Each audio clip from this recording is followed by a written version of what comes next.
What's up, guys? Welcome back to Her Huddle, our second episode. Let's dive right into it. We played Dallas last weekend, as we mentioned in our first episode. So, do you want to start the sum up of that? Yeah, so we went down there and just put the score out there.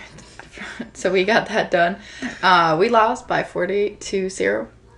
Actually, we did score a touchdown on our third play of the game. We started with our offense out there. And that touchdown got taken away because of a flag of a false formation, which we're just going to put it right here. So, for those that don't know the rules, do you want to explain the... So, you got to have 7 people on the line of scrimmage, which is like where the ball is, right? On the left side of the screen, which is our sideline, we have a receiver, and she's on the line of scrimmage. On the far side, on Dallas's sideline, we got 2 receivers, and you can see that they are literally 2 yards off the ball. When the ref sees that, if they think that you have the wrong formation, you're not lined up correctly, they're supposed to throw the flag straight off the snap. They're supposed to be holding the flag as they see it, because they still have to wait to see if we correct the formation. And as soon as the ball is snapped, that flag should go out. Right. But as you can see in this video, the flag is not out until we scored the touchdown. At that point, you can't say it's a false formation anymore, because if you saw it before we snapped it, you should have thrown the flag then.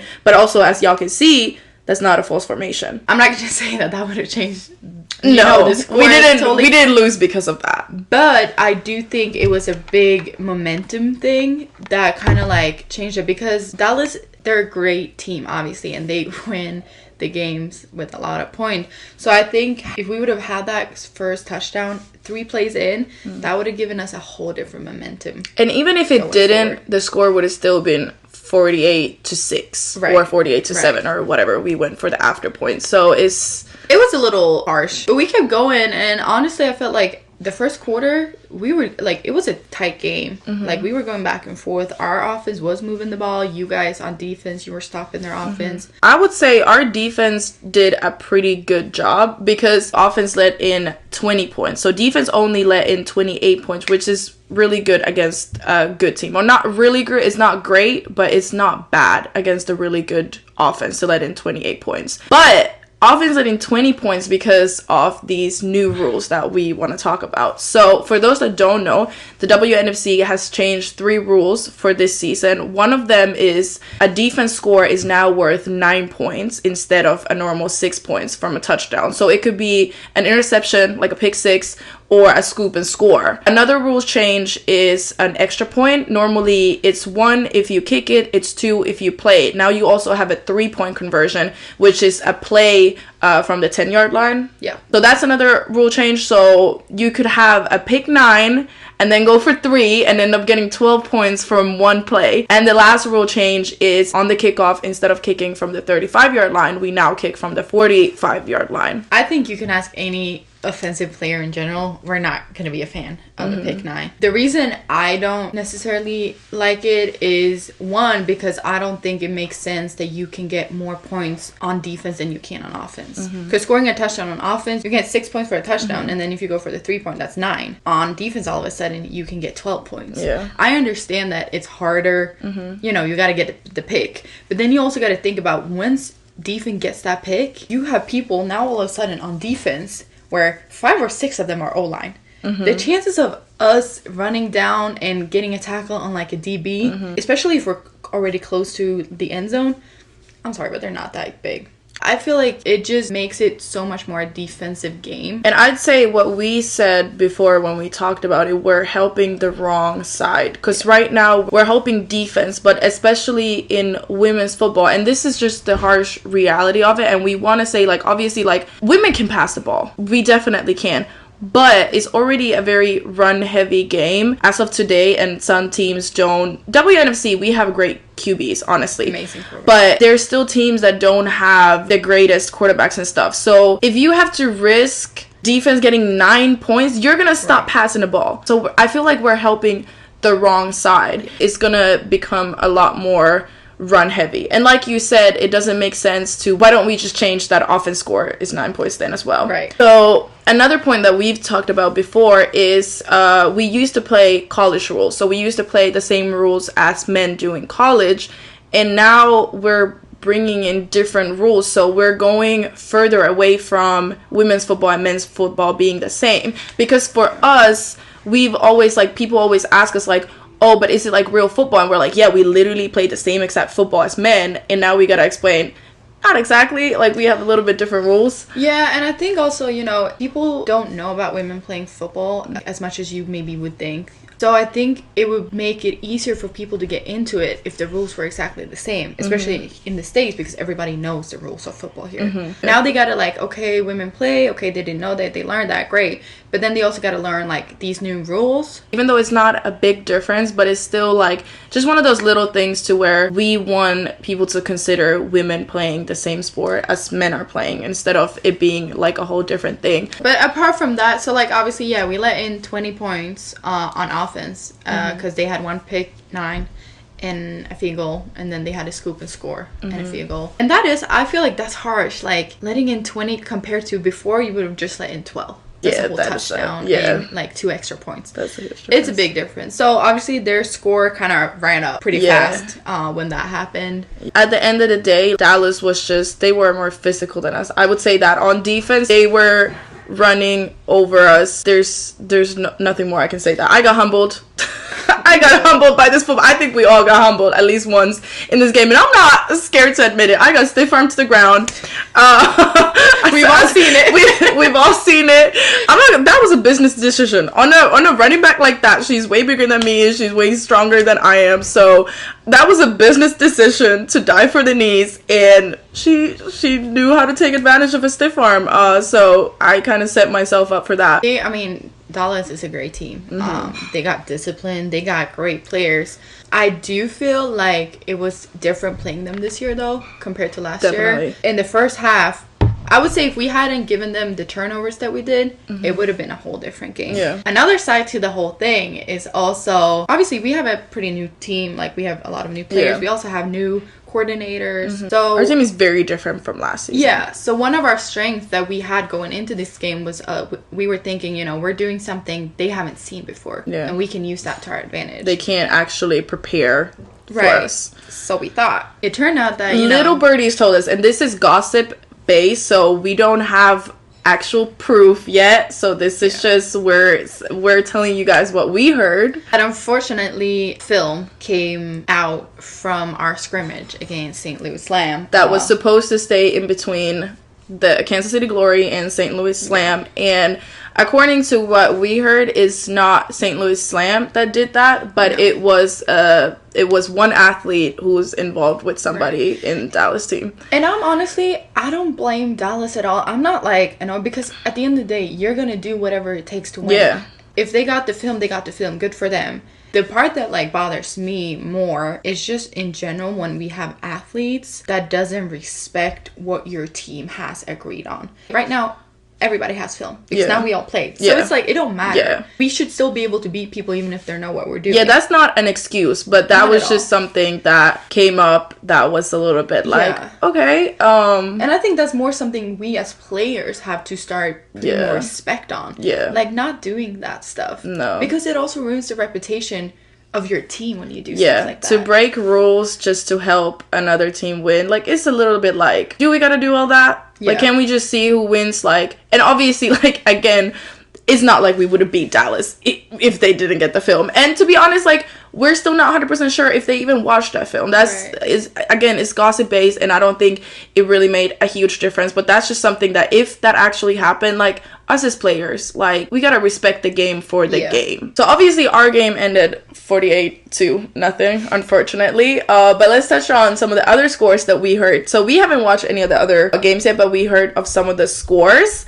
I would say one of the more surprising, for me at least, was the Denver versus Houston, which ended 12-6 for Denver on double overtime. It's surprising because if you look at, like, the off season and just all the free agency and everything, I think Houston had picked up 14 All-Pros. Yeah, Houston had for sure the busiest They recruitment picked process. up so many athletes, like really good athletes. Not just players, all pros. All pros and great like football players. So I definitely did not see this coming. No. At all. And Denver was like, I'm not exactly sure how many they picked up and how many they lost, but I think they were one of the least busiest teams in the offseason, like recruitment process. Like I think they lost some players. They lost at least international players, and I don't know how many they gained, but I never heard anything about like Denver recruitment. But Houston, I kept seeing players pop up. So I definitely expected it to be like, I wouldn't say an easy game for Houston, but I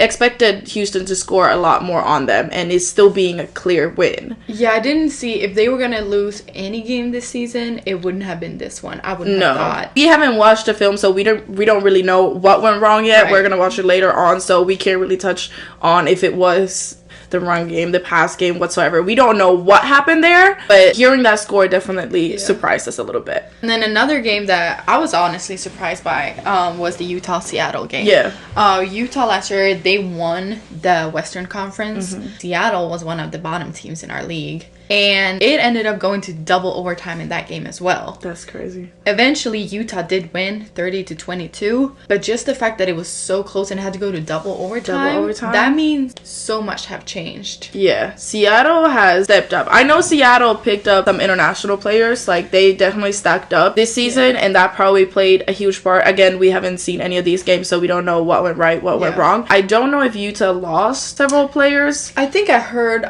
some talk about that they lost some players. I don't know exactly who. So it might have been a little bit, Utah's a little bit I don't know, not where they were, and Seattle has come up. But also, we got to keep in mind it's the first game of the season for everybody. Like, it takes time, because it's different also building a team like at practice, going against your own defense, against your own offense all the time, but then getting that first look of another team. I don't know if all the teams had scrimmages. I don't think they did. So we were lucky to at least get that. So that's just kind of like the most interesting scores that we maybe seen and stuff. So we have to watch the film to see what happened there, obviously. So we play Florida next weekend. Florida played Philly this past weekend, and they lost to Philly 44-0. That was honestly a little interesting to me as well, because Philly was not one of the top teams last year, and I think they picked up players, so it's not that surprising. But I did not expect Philly to beat Florida by that much. I didn't expect it to be that big either. I think I did expect Florida to lose. Florida lost, I know, at least 2 players to Houston this season. And Philly lost 1 O-line to Houston. But it was a lot bigger difference than I thought it would be, for sure. I thought it was going to be a little bit tighter, but I did expect Philly to beat Florida. But it'll be fun. This is going to be our first home game in Kansas. Both our parents are going to be here for the game. So I think it's going to be, we've never played Florida. So I think it's going to be fun to play against a team we've never seen before. So if you are in Kansas City, pull up. Or Kansas or Oklahoma or somewhere close. We play at Shawnee Mission North High School at 7 p.m. Saturday, the 13th. Be there. So that was the sum up of this past game week. And next up, we thought we want to share a little bit more about our individual careers. You got to see a little bit, hear a little bit when we did the best friend quiz about things we've done and everything, but we thought we'll just go over a little bit because it has been 17 and 14 years, so there's a lot more to it than just that. So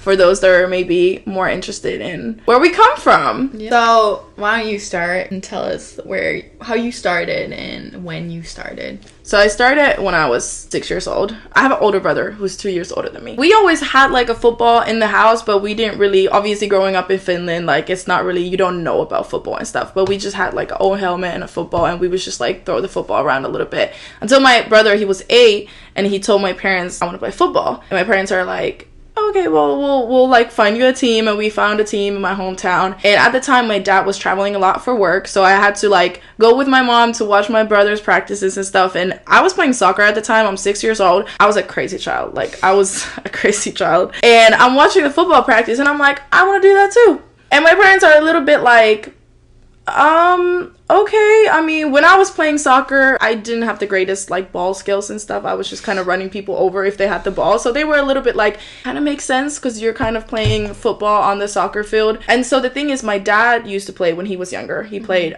football in Finland. My mom, when she was younger, she was like a teenager or like close to her 20s. She wanted to play football, started training with the men's team, but then she was told that women can't play football. You can play flag. And my mom was like, I want the contact. So if I can't play contact football, that's it. So when my mom heard that I wanted to play football, like she kind of wanted to make that happen for me. So they talked to the coaches and they were like, okay, well, the boys are 13 and she's 6. We don't have any other girls in the league. There's no younger boys either. So we'll let her practice, but she doesn't get to play for the first year. I kept going to practice for the whole year. Didn't get to dress up for one game until a year later. And that's how I got into it. How about you? How did you get into it? I was also playing soccer. I'm not very good at it. I was way too slow. And I always did a lot of sports. And I just didn't like, nothing really fit. Then my dad, he actually had friends who played for the Costa Crusaders. So he would take me and my brother to watch their games. And I remember like telling my parents, I was like, oh, I want to try it. But there was no women's team. Right. So my parents were like, no.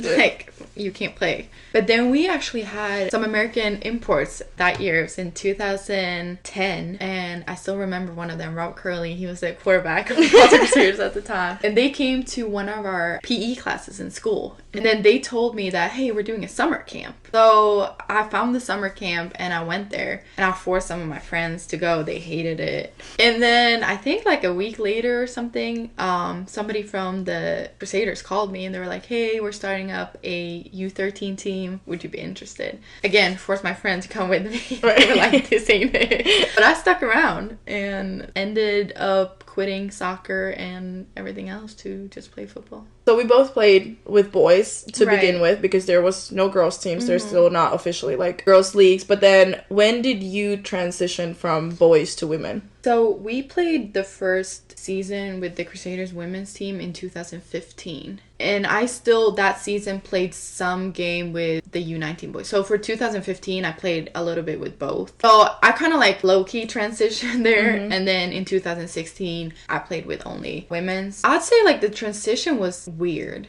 Because I was so used to getting my ass whooped a lot. Like, I would still, obviously, I was fine playing. But I was so used to, like, these guys who've been playing for years. They don't care you're a girl. They hit your ass. They want to put you on your ass even more to prove a point. And then going into playing with women who had never played. That was a big difference. And I think for me, like, I wasn't ready for it. I was glad we started a women's team. I was so happy about it. Because I knew at the end of the day, I'm not going to be able to play with boys for that.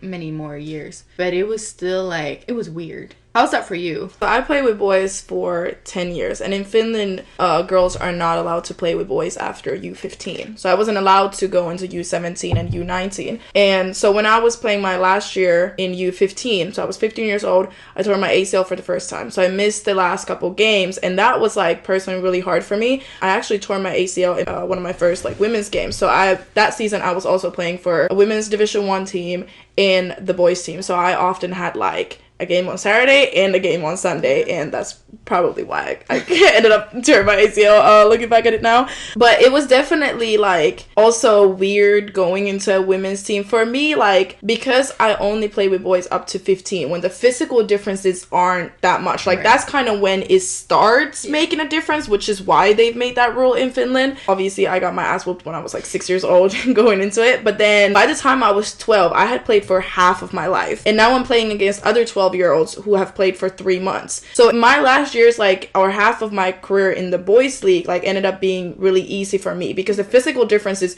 weren't there. As a kid, like you're just as fast and just as strong. It's more about how much you know about football. And for me, having played half my life, like I understand football a lot better. So I'm not gonna lie, I was whooping ass. I was whooping these little boys' ass. But then going into the women's team, it was just like, it's the transition from like being in a locker room with boys that are talking about 15-year-old boy stuff, and I grew up in that, so I was a 15-year-old boy. Like I was, you know, like it didn't feel like, oh, I'm a girl with boys. Like I was one of them. I'm still gonna say 15-year-old boys, 17-year-old boys, they're horrible. That locker room is but because that's where I grew up, I was horrible as well, you know, like I was literally like a 15-year-old boy. And then going into a women's team, the conversations are different. Like going from 15-year-old boys to playing with women who are talking about having children my age and talking about like this adult life and paying taxes, and I'm like, oh, we was just talking about how we be Snapchatting these certain people.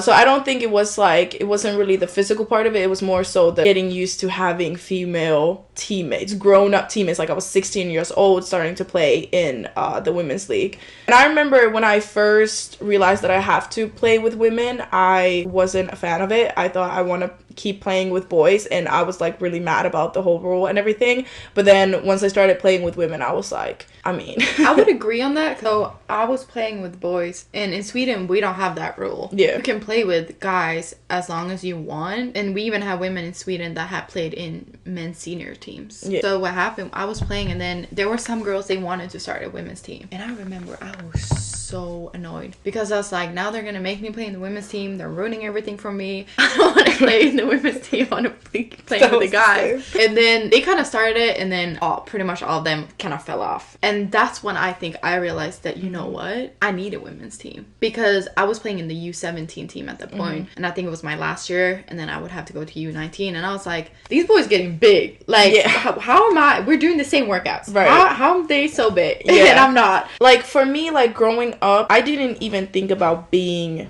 the only girl. Like, yeah. I never thought I was doing something like special, because people would tell me like, you're a girl playing football, like you're the only, like I never thought that. To me it was just like, we're all the same. Like I was too young to understand that there's like boys things and girls things. So I was just like, I don't know why anybody would think this is weird. Like we're just all out here playing football. But the older I got, the more I started realizing like I'm doing something different, and there's actually not girls, and there's a reason why there's no girls in the sport and stuff. Maybe around when I was like 13, I started getting more, people saying I shouldn't play football. Yeah. I started dealing with all that shit like very young. So then once I started playing with women, I was like, damn, like it is women out here that want to play, and they actually can't, and like we need to, like, I want to play with women, and I want girls to be able to play with girls, because I also realized not all girls want to play with boys. Like I loved it, yeah. And I wish I could have kept doing it, but there's a lot of girls who don't want to play with boys, and that's when it also like sparked that passion of like, we need girls in this sport, not just women but girls. And that's something I have like a little divided opinion about, because I do think that it would help our sport tremendously if we could start having girls teams, like we could have a whole girls league. Yeah, it would also help, because right now our women's team, people are starting to play when they're like in maybe between 25 to 30. It's very late to very start, late. Especially if you've never done sports before. At the same time, I like the fact that girls play with boys, because there is a different mentality sometimes, and physicality. Yeah. And I see, like, in CrossFit, for example, we have a lot of girls that actually been playing with boys in the junior team. And you can see the difference when they're 15 and they're coming up to the senior women's team. Yeah. And then you have a 15-year-old that's starting when they're 15. The difference is huge. So I do like that. But like you said, I think it would help grow the sport on the women's side if we could get girls team. I fully agree on that, because I don't think I would like mentally be the person I am today if I didn't get my ass whooped from 6 to like 10 years old. Like the amount of times I got knocked the fuck out and I just had to figure it out and get up. Like that, like mentality that the person I've grown to be, I put a lot of credit on just having to go through that stuff.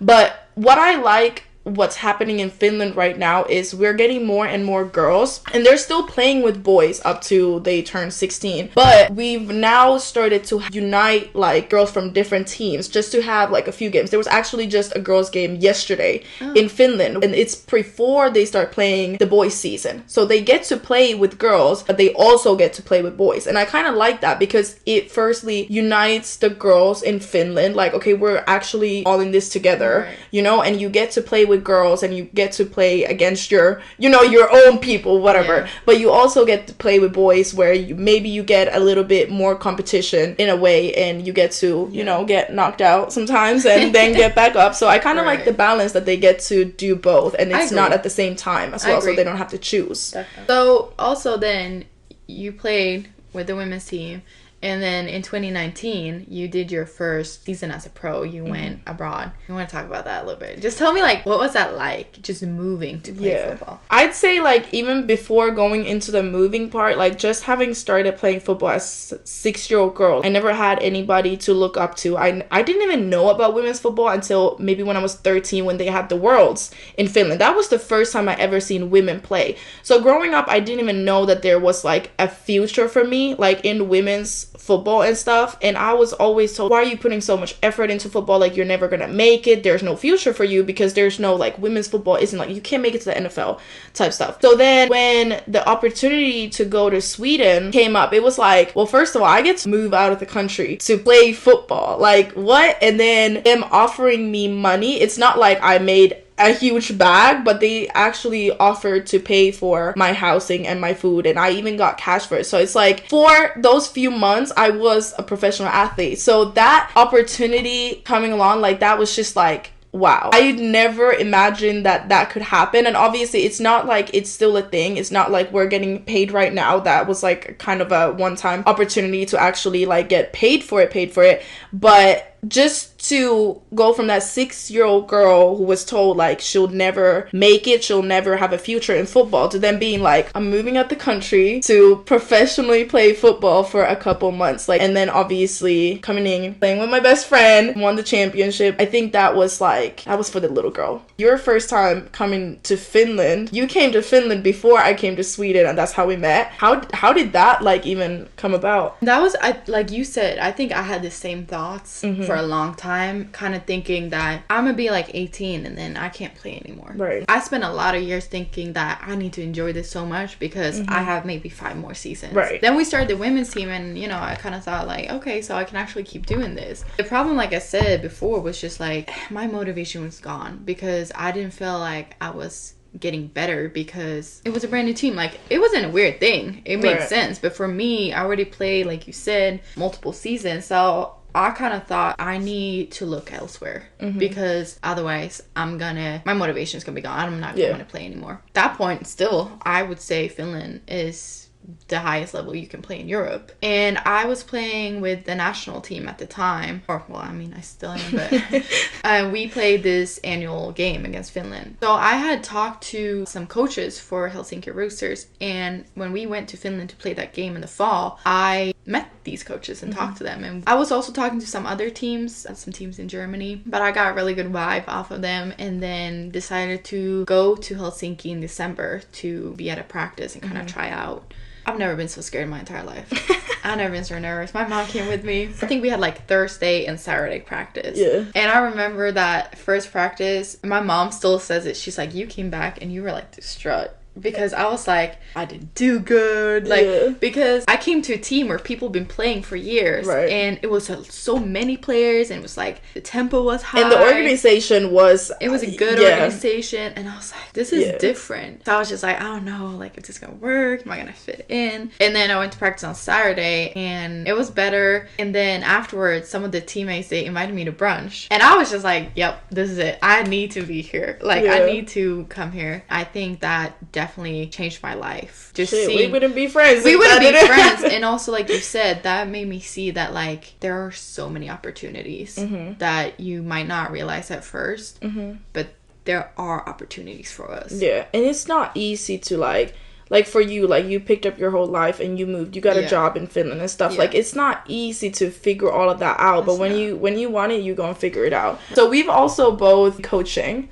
So how did you get into like coaching, and what does kind of coaching mean to you, and is that something like... So coaching for me is interesting because I don't see myself as a coach, honestly. The reason I did start coaching the first time was because when we played in 2017, I actually tore multiple ligaments in my knee. I played the whole season, but after the season I had to have a reconstruction surgery on my knee. So that just meant 2018 I couldn't play. And I was, I don't even want to, like, I get chills just thinking about that. Because I was actually set on going back to Finland. And I remember having to send them that message saying, I just came back from my doctor's appointment and I'm not going to be able to play next year. Yeah. So I was just like, I'm going to miss out on season. I'm going to sit out, whatever. The guy that was the head coach for the Carlson Crusaders women's team at that point, when he found out, he called me and he said, hey, how would you like to be the head coach of the women's team this year. And when I got that call, like, I don't think they understood what it meant to me. Just not having to just sit out and still being a part of it. Yeah. I said yes. I don't think I understood what it would mean. Right. Going from never coaching to head coaching a senior team is crazy. I was young.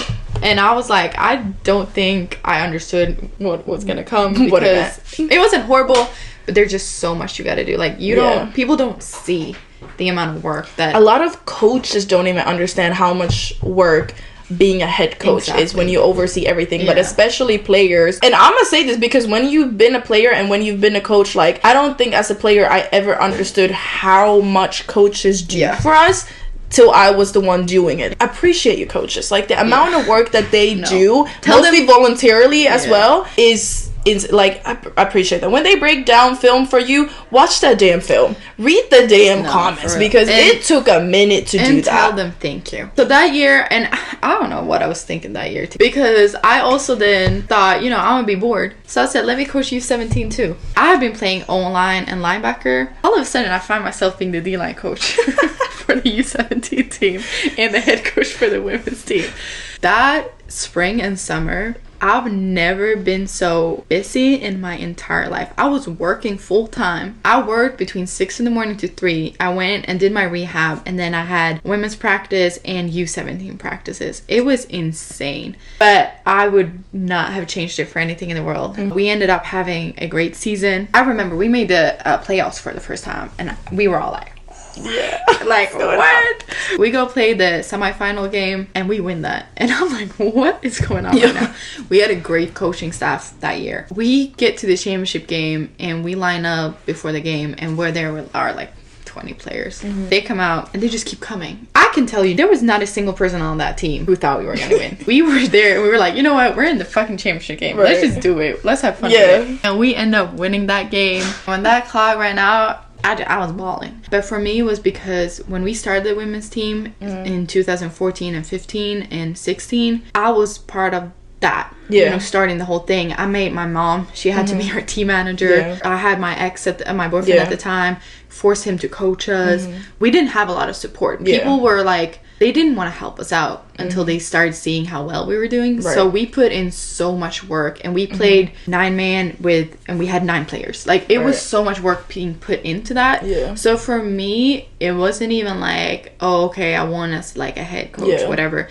But it was like, it all paid off. It just made all that struggle and work in those previous years worth it. That's just one of those moments when you're just like, I did that shit. Right. Because also, like you said, like, not only being a head coach, and to mention the first ever female head coach to win a championship, like, you made history. But in that moment, like, that's not even what was going through your head. Like, what was going... And I remember because I was there and we were both crying. We were like, there's no way you just did that shit. But after that, I've only coached one more season, U15. I think one day, yes, I will get into coaching. You coached women in 2020 in Carlstad.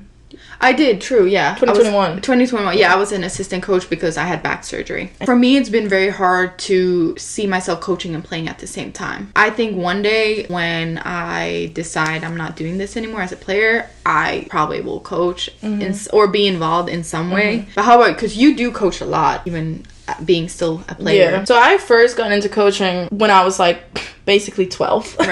We didn't have the greatest resources. We didn't have a lot of coaching options when I was younger. So it was like, first my mom was like coaching us, and then my mom eventually got my dad involved. But in between then, like, my mom would kind of like, she was like coaching us, but she was letting me take over. So I was like kind of coaching my own team. I would run drills at practice. We created our own playbook, and at that time, like, we were way better than anybody else. So we just kind of like fucked around a little bit and made whatever play. But like, we were just drawing up plays like on the bus on the way to the game and stuff. Cool. Yeah, no, we literally was like, let's spin around and then go up, and like we was just like having the like so much fun. But I always had like mentors from the men's team, like American imports and stuff, and they would kind of like come like to our practices here and there and just kind of run drills, and then I would like try to run those same drills when they weren't there and stuff. So I kind of started really young, and then when I moved on to U15, I became the head coach of the U13 team. So I was only a year older than they were. Kind of started it off as just like, oh, it's just fun, and I never really like thought too much about it or if I want to coach in the future and whatever. And then I kind of just helped coaching the kids. And then my dad, when he got involved, like he just kind of asked me to help coaching. So I was always just a part in helping the youth teams. And then obviously when I got like my first injuries, like you said, like it's less about coaching, it's more about being around and to stay sane. Because for me, like I've played football since I was 6 years old. So when I had my surgery, when I left the hospital, I went straight to practice. Gladly I was drugged up so I couldn't feel a thing, but I went straight to practice before I even went home. Like that's the level of like I would go insane if I wasn't around football enough. So when I got injured in 2018, I tore my ACL again, but I also tore like pretty much the whole rest of my knee. I blew out everything in a preseason game. But yeah, so after that, it was just like I needed to be around the team, and I was a lot more experienced than everybody else. So it's like I wasn't officially coaching, but I was kind of coaching. And then after that, it just kind of stuck around to where I'm always helping the youth. I'm always helping the women when I can. But my first like proper coaching job then came in 2021. I had again I didn't get injured, but I needed to have like a cleanup surgery, and I got to decide if I wanted to play the season or if I wanted to have the surgery now. In 2019, I was just kind of playing at like 90%, and I just remember I was like mentally like fucked up about it, because it was like, I know I'm faster than this, I know I'm stronger than this. So I was like, I'm gonna just take this season off, have the surgery, and just focus on coaching, because that's when I kind of started realizing that I actually love coaching. So for me, it was like, okay, let me have the surgery so I can get back to the field healthy for real, but also let me take this time to focus on actually coaching. So I ended up talking to a couple teams. I talked to a team in Finland, a men's team in Finland, and then I talked to one men's team in Germany and one in France. So I ended up going to the men's team in Finland, the Vasa Royals, and I was the DB coach. I was the first female to coach in the men's league, so that was also like a big step, not just for me, but for the league in Finland and for women and whatever. But again, that's not what I was thinking. Yeah, and I think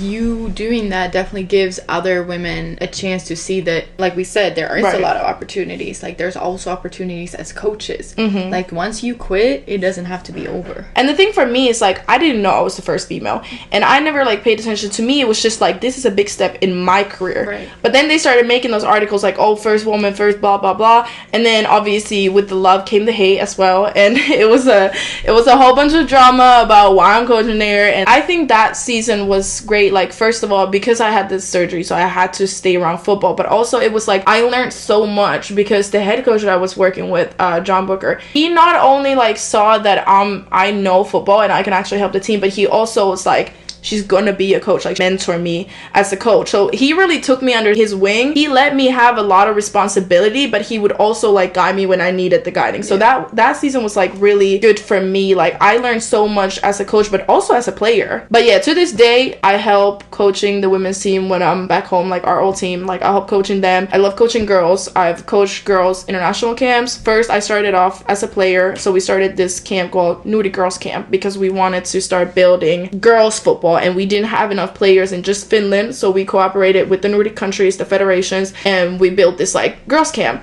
So the first camp I was a player, but then after that we had like 3 more camps, and I moved on to coaching, because I just felt like I can honestly give more as a coach than as a player. Like I can give more to you by teaching you, because I had played, at this point I had played for like 12 years, and the other girls had played for like max 2-3 years. So it was like, instead of running you over, I want to like you know, help you like learn football and stuff. So I became a position coach, and then during our last camp before COVID hit, or around when COVID hit, I actually became the head coach of the camp. So that was also like, for me, that moment was like, it wasn't so much about like, oh, I'm a head coach.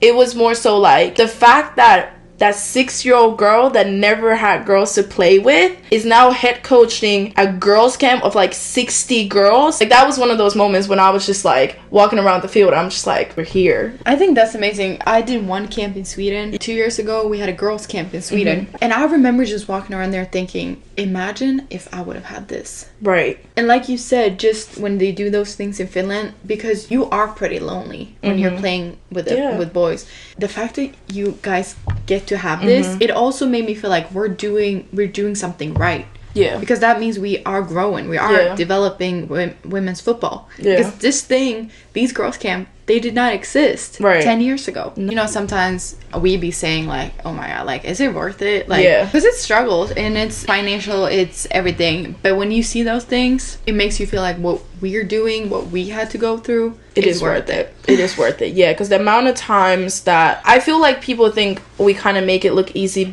playing internationally, because we kind of tend to just show, oh, we signed here and now we're here and we're living here and we're figuring out. But like, people don't get to see how much stress goes into that process. And we're gonna get more into that process of like the whole off season and like free agency and playing abroad. Like, we're gonna get more into that, but people don't understand how much we go through just to be able to do this. So the amount of times, even this past fall, that we called each other and we're just looking at each other on FaceTime like, is this even worth it at this point? Like, it's so difficult. Is this even worth it? But then those moments are like it's worth it. It is. It's worth every headache, every teardrop, every injury I've been through. You know, like, it's just all worth it. That was the episode. Hope you guys liked it. We're going into our Florida game now this week, so y'all gonna hear more about that in the next episode. Keep up on our social media, because we do be posting like questions of topics that we want to talk about, but we also want other people's opinions. So keep looking, Instagram, TikTok, threads, all that, posting stuff there. So, and always, if you want your opinion and you don't want your name on it on threads or whatever, like, just send us a message, because we would like to hear y'all opinions on everything. We'll say it so you don't have to.